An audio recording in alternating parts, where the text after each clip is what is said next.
ہماری جھولیاں بھر دے، وہ کوئی بھی رات ہوگی انشاءاللہ آپ کو اجر مل جائے گا۔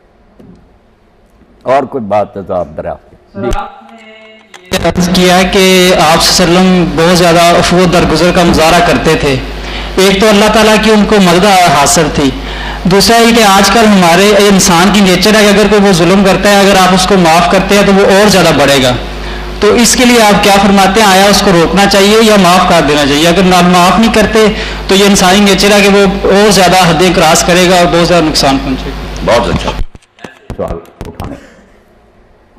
آپ یہ جان لیں کہ دین جو ہے نا یہ حکمت پر مبنی ہے، بالکل وزڈم اور لاجک پر، اس میں کوئی غلط سلط بات نہیں ہے۔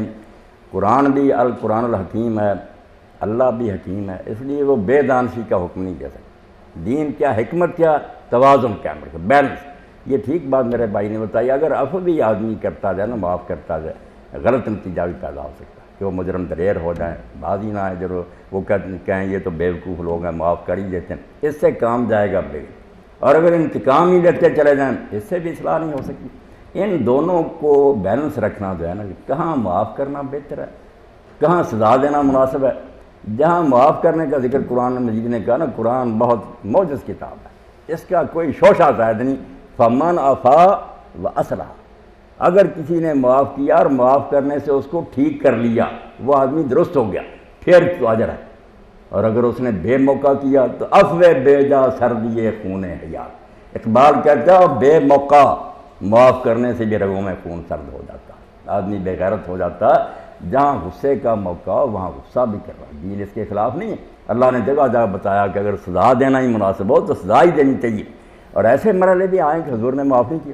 یہی فتح مکہ دیکھیں نا، رول آف لا، مکہ فتح ہوا، پہلا کیس جو حضور کی خدمت میں پیش ہوا وہ فاطمہ کا، فاطمہ مخزومیہ، ابو جہل کا خاندان، خالد بن ولید کا خاندان، یہ بنو مخزوم تھے۔ اور رسول کریم علیہ السلام کی دادی، عبد المطلب کی کئی بیویاں تھیں مگر عبداللہ، ابو طالب اور زبیر، یہ ان تینوں کی والدہ فاطمہ ہی تھا اس کا نام، وہ ان کی بیٹی تھی، بنو مخزوم تھی، اور مکے کے سردار تھے، سب سے بڑا نمبرداروں کا خاندان یہی تھا۔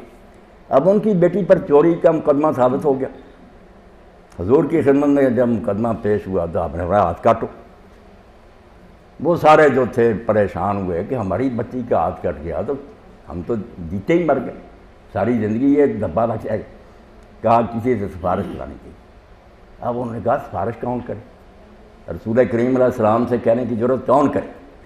تو اس موقع پر بھی دیکھیں، نہ علی کو ڈھونڈا، نہ حسن حسین کو ڈھونڈا، غلام دادے کو ڈھونڈا جو مسجد بیت اللہ میں گیا تھا، اسامہ بن زید، اس کے والد کو حضور نے اپنا بیٹا بنایا ہوا تھا پرانے دستور کے مطابق۔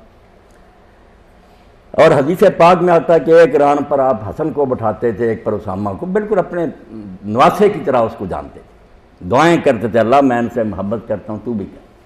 اسامہ تھے نوجوان، ان سے لوگوں نے کہا کہ آپ حضور سے کہیں کہ جو تاوان چاہتے ہیں نا لگا دیں، ہم رقم ادا کریں، ہاتھ نہ کاٹیں۔ انہوں نے حضور صلی اللہ علیہ وسلم سے کہا تو آپ اتنے غصے میں آئے کہ کبھی اتنا ناراض نہیں دیکھے گا۔ لوگوں کو جمع کیا، خطبہ دیا، اور آپ نے فرمایا تم سے پہلے جو امتیں برباد ہوئی نا، ان کی بربادی کا سبب یہی تھا کہ کسی کمزور اور غریب آدمی نے جرم کیا تو قانون حرکت میں آ گیا، قاضی بھی بیٹھ گئے اور جج نے فیصلہ سنایا، اور اگر کوئی بڑا آدمی آیا گرفتار، اس کے لیے قانون بدل دیا، رعایت نکال دی۔ اس سے تو وہ برباد ہوئی کہ عدل نہیں رہا، قانون کی حکمرانی نہیں رہی، قانون موم کی ناک بن گیا۔ اور اس وقت ایک ایسا جملہ فرمایا، یہ معاف کرنے کا موقع نہیں تھا، حد اللہ کا معاملہ تھا، یہ آپ کا کوئی ذاتی کیس تو نہیں تھا، اللہ کا قانون جو تھا اس کا کیس تھا۔ قرآن نے کہا تھا ہاتھ کاٹو، رسول کریم علیہ السلام نے اس وقت ایسی بات کی جو نظام عدل میں، انصاف کی دنیا میں بے نظیر جملہ۔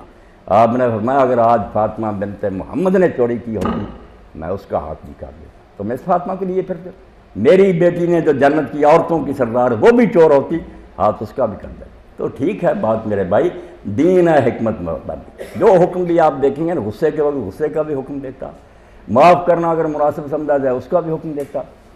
ایسی بات کبھی نہیں دین میں آپ پائیں گے جس میں جھول پائی جائے کہ ایک ہی طرف لوگ گیا، توازن ہے، نہ افراط ہے نہ تفرید ہے، درمیان۔ جی، میرا سوال یہ ہے